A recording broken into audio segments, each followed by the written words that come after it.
के बिना तुम्हारा पेपर नहीं निकल सकता।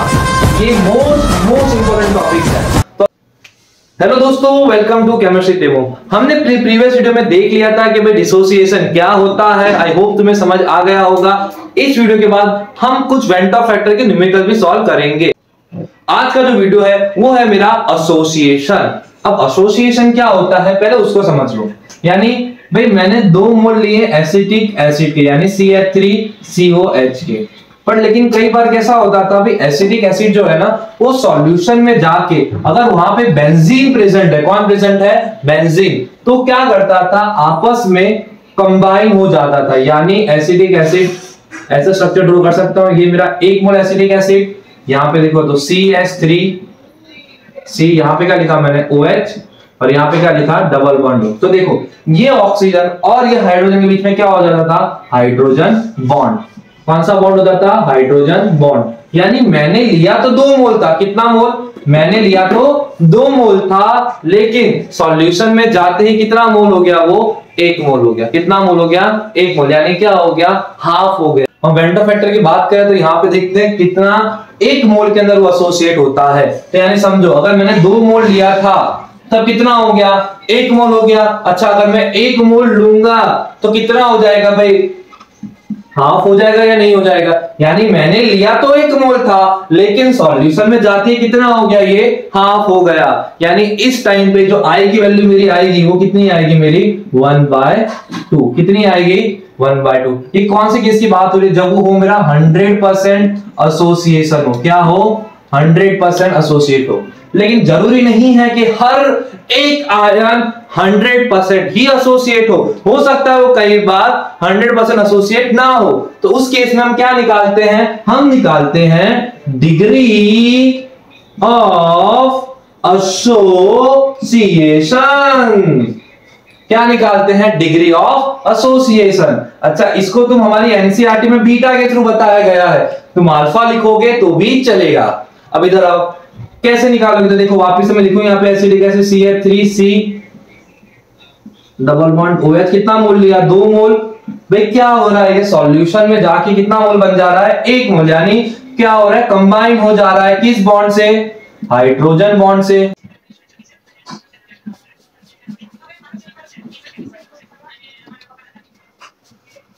अच्छा डिग्री ऑफ एसोसिएशन मतलब होता है कि 1 मोल के अंदर, किसमें?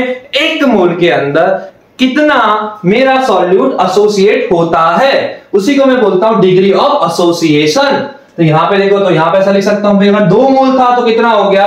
1 मोल। अच्छा तो 1 मोल होगा तो कितना हो जाएगा? हाफ। अब मैं इसको कैसे निकालूंगा? फॉर्मूले के थ्रू। तो देखो यहां पे मैंने अज्यूम किया कितना है ये 1। भाई रिएक्शन शुरू नहीं हुई है, यानी बिफोर रिएक्शन, यानी बिफोर सॉल्यूशन में जाने के पहले की बात है। तो यहां पे तो कुछ नहीं होगा। क्या होगा? ये मेरा 0 होगा। लेकिन कुछ टाइम बाद क्या होगा? ब्रेक हुआ होगा। ये कितना ब्रेक हुआ होगा? देखो अगर मेरे पास 2 था तो 1 हो गया। अब मेरे पास 1 है तो क्या होगा? 1/2। तो यहां पे लिख सकता हूं 1/2 बीटा। 1/2 बीटा कहां से निकला होगा? यहां से तो निकला होगा। तो यहां पे ऐसा लिखूंगा मैं 1 - बीटा। अब इधर आओ तो अच्छा मुझे अगर I निकालना है तो I का क्या फॉर्मूला है? Number of moles of solute after association divide में number of moles of solute before association. तो देखो भाई आफ्टर एसोसिएशन यानी सॉल्यूशन में जाने के बाद क्या बना ये मेरा? I = 1 minus beta plus β/2। और डिवाइड में क्या आएगा भाई? देखो तो स्टार्टिंग में क्या लिया मैंने? 1। इतना क्लियर? अच्छा देखो तो यहाँ पे बीटा प्लस β/2 क्या होगा? कट होगा। यानी यहां पे मैं ऐसा लिख सकता हूं ना 1 माइनस β/2। पे नॉर्मल है, बीटा कॉमन निकाल के माइनस कर दो, हो जाएगा। तो क्या है यहाँ पे 1 माइनस β/2। अच्छा अगर ये केस मेरा कैसा होता? 100% एसोसिएशन का होता। किसका होता? 100% एसोसिएशन का। तो बीटा की वैल्यू कैसे निकालते हैं? बीटा = 100% एसोसिएट हो रहा है। अच्छा परसेंटेज हटाना है तो क्या करोगे? हमेशा डिवाइड करोगे 100 के साथ, तब क्या आंसर आएगा मेरे पास? 1। तब यहाँ पे देखो तो I की जगह में क्या लिख सकता हूं? 1 माइनस बीटा क्या आएगा मेरे पास? 1/2। तो देखो तो I की वैल्यू मेरे पास क्या आई? 1/2। इतना क्लियर है? यानी देखो मैंने जो जनरल हमने देखा था वो केस, और जो मैंने इस फॉर्मूले के थ्रू प्रूव किया वो ये केस। इतना क्लियर है कि नहीं? इसकी जगह उसने ऐसा बोला होता कि बीटा जो है मेरा हो रहा है 100% एसोसिएट, उसकी जगह पे होता वो 30% एसोसिएट, यानी पूरी 100% एसोसिएट नहीं हो रहा है। कितना एसोसिएट हो रहा है? 30% एसोसिएट। तो कैसे करोगे? तो देखो सेम यहां तक प्रूव करते हुए आ जाओगे 1 माइनस बीटा बाय 2। अब बीटा की जगह क्या लिखोगे? देखो तो यहाँ पे मुझे बीटा निकालना है, कितना दिया मैंने? बोला 30% एसोसिएट हो रहा है, तो बीटा की जगह क्या लिखोगे? 30% हटाना है तो नीचे क्या लिखोगे? 100 कट करोगे तो क्या आएगा? 0.3। यानी अब बीटा की जगह क्या लिखोगे? 0.3। तो यहाँ पे क्या आएगा? I is equal to 1 minus 0.3/2। अब अगर इसको मैं सॉल्व करूंगा तो आंसर आएगा मेरा 0.85।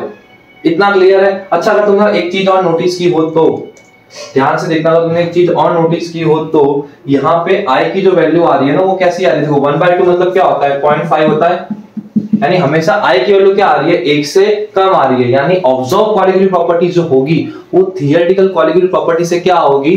कम होगी। तो यहाँ पे मैं ऐसा लिख सकता हूं, observe colligative properties always less than theoretical colligative properties. अब मुझे कुछ पूछेगा थियोरेटिकल कॉलीगेटिव प्रॉपर्टी आपने बताया नहीं, आके देख प्लेलिस्ट में पूरी की पूरी देखो एक्सप्लेन किया हुआ है कि थियोरेटिकल कॉलीगेटिव प्रॉपर्टीज कौन से फॉर्मूले से निकालते हैं और ऑब्जर्व कॉलीगेटिव प्रॉपर्टीज निकालते हो तो हमेशा प्रैक्टिकल करके। इतना क्लियर है? अब हम देखेंगे कि भाई मुझे अगर एक जनरल फॉर्मूला लिखना होता तो जनरल फॉर्मूला में हम कैसे लिखेंगे? अच्छा, अब हम देखेंगे जनरल फॉर्मूला क्या होता है।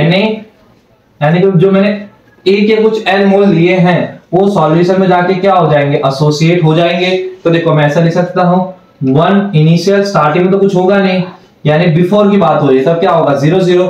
सॉल्यूशन में जाने के बाद क्या होगा? कुछ डिसोसिएट हुआ जिसके मैंने डिनोट किया बीटा के थ्रू। अच्छा, अगर बोला है कुछ डिसोसिएट हुआ जिसको शो किया बीटा के थ्रू, यहां पे लिखूंगा बीटा बाय n। ओके भाई, क्या हो गया? वो एसोसिएट यानी कि ज्वाइन हो चुका है। अब यहाँ पे क्या आएगा मेरे पास? 1 माइनस बीटा। कितना क्लियर है? अच्छा, अब ये n की जगह हमेशा क्या लिखोगे? n की जगह तो हमेशा लिखोगे, अगर तुमने बोला डाइमर तो यहाँ पे क्या लिखोगे? 2। अगर मुझे बोला ट्राइमर तो लिखोगे 3। अगर मुझे बोला टेट्रामर है तो लिखोगे 4। यानी I की जगह क्या लिखोगे? जो तुमने इनिशियल मोल लिया है वो। इतना क्लियर है? अब इधर आओ आगे। तो मुझे इसका जनरल फॉर्मूला लिखना होगा तो मैं क्या लिखूंगा? I is equal to 1 minus beta, यहां पे क्या आएगा? Plus beta by n, divide में क्या है? बिफोर एसोसिएट कितने मोल लिए मैंने इस पे? 1। तो अब देखो तो अच्छा, ये 1 को यहां भेज दूं तो ऐसा लिख सकता हूं I माइनस 1 डिवाइड में क्या आएगा? देखो तो ये पॉजिटिव को आगे लेके बीटा कॉमन निकाल लूं मैं तो यहां पे ऐसा लिख सकता हूं मैं बीटा यानी एसोसिएट 1 n डिवाइड में 1/n डिवाइड में -1 लिख सकता हूं मैं ऐसा। अच्छा, अब मैं इसको क्या करूं? इसको यहां बेस में भेज दूं तो देखो तो मेरा फॉर्मूला क्या बनेगा? एसोसिएट यानी beta is equal to I -1 divide में 1 माइनस n, यहाँ पे -1। ये तुम्हारा क्या फॉर्मूला था? तुम्हारा जनरल फॉर्मूला था किस केस के लिए? तो भाई कोई भी रिएक्शन दिया उसमें जनरली ये तुम ऐसे निकाल सकते हो, बट तुम्हें जैसे मैंने पहले बताया तुम वैसे करोगे तो भी तुम्हें एकदम सही ही मिलेगा। तुमने 2 केस देखे डिसोसिएशन और एसोसिएशन के, यानी कि क्या हो रहा था? तुमने 2 केस देखे, एक था डिसोसिएशन और एक था एसोसिएशन। अब डिसोसिएशन में हो रहा था कि number of moles of solute बढ़ रहे हैं और एसोसिएशन में number of moles of solute घट रहे हैं। और मेरी कॉलीगेटिव प्रॉपर्टीज जिसके फॉर्मूले ये थे, क्या हो रहा था इसमें? ये सारे किस पे डिपेंड कर रही थी? Number of moles of solute particles पे। यानी क्या अब ये सारे फॉर्मूले गलत हो जाएंगे? ये सारे फॉर्मूले गलत हो जाएंगे?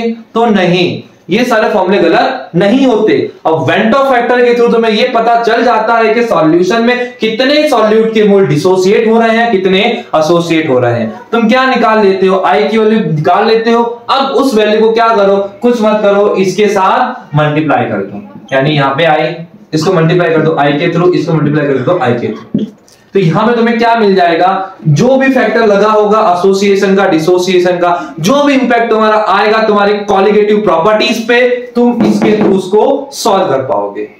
अच्छा, ये क्या तुम इलेक्ट्रोलाइट में यूज करोगे, नॉन इलेक्ट्रोलाइट में यूज नहीं करोगे। अरे बाबा कर सकता है तू, इसको इलेक्ट्रोलाइट में भी यूज कर सकता है, इसको नॉन इलेक्ट्रोलाइट में भी यूज कर सकता है। नॉन इलेक्ट्रोलाइट कौन कौन से थे मेरे? ग्लूकोज था, दूसरा कौन था मेरा? Sucrose, urea. उसके लिए आई की वैल्यू क्या लेंगे? ग्लूकोज, सुक्रोज और यूरिया, उसके लिए आई की वैल्यू हम क्या लेते हैं? 1। यानी यहां पे क्या पुट कर दोगे? 1 पुट कर दोगे। उसके तुम क्या करोगे? यहाँ पे कोई की भी कॉलिगुलर प्रॉपर्टीज निकाल सकते हो। अगर इलेक्ट्रोलाइट हुआ तो आई की वैल्यू कैसे निकालोगे? यहाँ के फॉर्मूले के थ्रू। अगर केस एसोसिएशन वाला है तो मैंने तुम्हें बताया कैसे निकालना है, अगर डिसोसिएशन वाला है तो इसके प्रीवियस वीडियो में तुम्हें ऑलरेडी एक्सप्लेन किया हुआ है। अगर तुम्हें तो भी जानना है तो प्रीवियस वीडियो देखना, तो बहुत इजी वे में समझ जाओगे। और हाँ, वेंटो फैक्टर निकालने के, यानी ये आई निकालने के दो और फॉर्मूले हैं। कौन से फॉर्मूले? एक फॉर्मूला होगा तुम्हारा ऑब्जर्व कॉलिगुलर प्रॉपर्टी डिवाइड में theoretical colligative property. Observe colligative properties already तुम्हें दी होंगी, और थियोरेटिकल कॉलिगुलर प्रॉपर्टीज कैसे निकालोगे भाई? ये आई लगाने के बिना जो आंसर आता है वो। और थर्ड एक फॉर्मूला और है तुम्हारा नॉर्मल मोलर मास डिवाइड में अब नॉर्मल मोलर मास। अच्छा, नॉर्मल मोलर मास मतलब क्या होगा भाई? CH3 COOH, 2 मोल लिया था, क्या होगा? कंबाइन हो जाएगा CH3 COOH। यानी मैंने जो इसका कितना वेट लिया था, इसका वेट लिया था मैंने, 1 मोल का वेट होता है 16 ग्राम, लेकिन सॉल्यूशन में जाते ही कितना हो गया? 120 मोल हो गया। यानी कि आपस में क्या हो गए? ये कंबाइन हो गए। यानी भाई मेरा नॉर्मल मोलर मास कितना है? 20। नॉर्मल मोलर मास कितना है? 16 ग्राम। ये है मेरा नॉर्मल मोलर मास, और ये जो एसोसिएट हुआ वो क्या होगा मेरा? अब नॉर्मल मोलर मास। तो उसका यूज करके तुम क्या निकाल सकते हो? आई निकाल सकते हो। अब मेरा नेक्स्ट वीडियो जो आएगा उसके अंदर हम देखेंगे कि भाई वेंटो फैक्टर की जो सम है वो कैसे सॉल्व करना है और कितनी इजी वे में सॉल्व करना है, क्योंकि इसके बिना तुम्हारा पेपर नहीं निकल सकता। ये मोस्ट इंपॉर्टेंट टॉपिक है। तो अगर तुमने अभी भी वीडियो अच्छे से नहीं देखे तो वीडियो जाओ। अगर कोई भी डाउट आ रहा है वीडियो देखो, और कोई भी डाउट आ रहा है तो मुझे कमेंट में पूछ सकते हो। डिस्क्रिप्शन में मेरी इंस्टा आईडी भी है, मेरा व्हाट्सएप चैनल भी, उसको ज्वाइन करो। तो वहां पे तुम्हें इसकी कुछ शॉर्टकट ट्रिक जो है मैं उस ग्रुप में शेयर करता रहता हूं। आई होप तुम्हें वीडियो समझ आया होगा। फिर हम इसके कुछ न्यूमेरिकल सॉल्व करेंगे। तो थैंक यू मेरे साथ बने रहने के लिए। अगर वीडियो अच्छा लगे तो अपने दोस्तों के साथ शेयर करो।